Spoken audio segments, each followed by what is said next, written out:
nang makita niya ang Panginoong Jesus, ang sabi ng Panginoon sa mga diablo sa katawan niya, lumayas ka! Sabi niya, hindi ka yung diablo. Okay? Sabi niya, lumayas ka sa katawan ng tao yan. Okay? Sabi nila, okay? Now, itong mga diablo, nakikusap sila sa Panginoon na pwede ba doon na lang kami sa katawan ng mga baboy? Alam mo ba yung baboy? Opo. Yung mga baboy? Okay? At sabi ng Panginoon sa ito, okay, sige. Okay? Go! Sabi ng Panginoon sa Kristo, natakot ka dyan po, kahit ang dami-dami nila. Nag-iisa lang ang Panginoon sa Kristo, pero natakot sila kay Jesus. At ang nangyari, ano?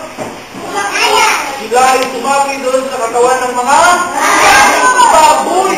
Alam niyo ba kung ano nangyari sa mga baboy? Nagwala sila. Alam niyo ba ano nagwawala ang baboy? O, paano?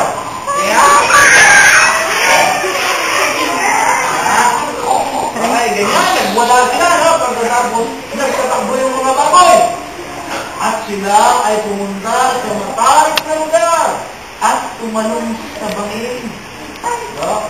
At sila ay nahulog sa tubig at lahat sila ay nanunog. No? At pagkatapos mo, ito ang nangyari. Yung tao na sinabihan ng diablo, nung wala na yung mga diablo sa kanyang katawan, no? Siya ay naging matino. Siya ay nasa matinong pag-iisip na. Hindi na siya baliw. Okay? Hindi na siya nagtatakbo ng nakauban. Siya ngayon ay nakablik na. Alright? At lahat ng tao na nakakita nito, nakakita sila. At ang sabi nila, anong klaseng tao? Si Jesus, na kaya niyang magpalayan na masamang espiritu sa katawan ng tao. So, ibig sabihin, gano'n makapangyarihan ang Panginoon, mas makapangyarihan kaysa. Okay, alam niyo ba, na dito ay mayroong mga sinasapian ng diablo? Lahat ng mga hindi nakikinig. Lahat ng mga nagpupulit. Ay may espiritu ng bakit? Kasi yun ay espiritu ng kasalanan. Pulpugo. May espiritu ng kasalanan. So lahat ng tao na hindi kilala ang Panginoong Jesucristo, sila ay mayroong o sila ay makasalanan. Ang galing mo, kubo. Lahat sila ay at puno-puno lang. Ayan.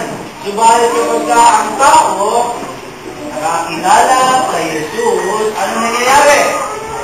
Binabago ng Panginoon ang kanilang buhay. Okay? Yung makulit, hindi na makulit. Diba? Kasi aalisin ng Panginoon yung espiritu ng kakulitan. Okay? Yung mga hindi nakikinig,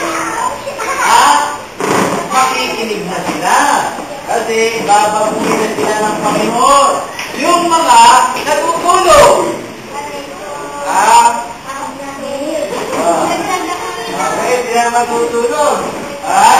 Kasi babaguhin kayo ng Diyos.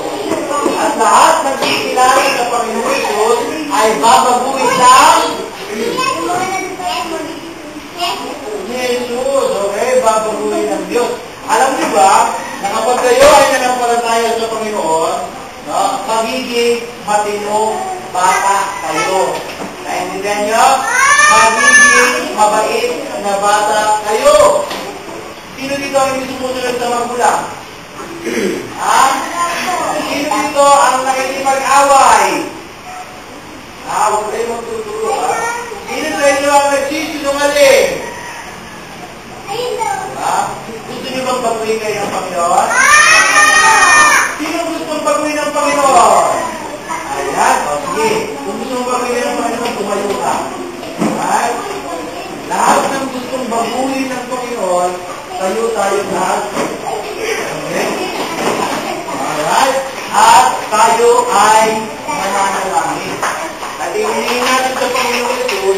tayo ay baguhin niya. Okay?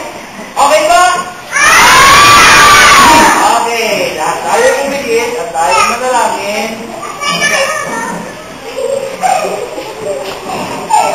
Okay, ready? Manalangin tayo, okay? Lahat pumigit. Sabihin natin, Panginoon, baguhin mo po ako. Alisin ang mga kasalanan sa aking buhay. Nais ko po na sumunod sa iyo at manigis ang mabuting bata. Masunurin sa magulang at mapagmahal sa aking kapwa. Tulungan mo po ako, Jesus, at baguhin mo ang aking buhay. Ito po ang aking samot sa langit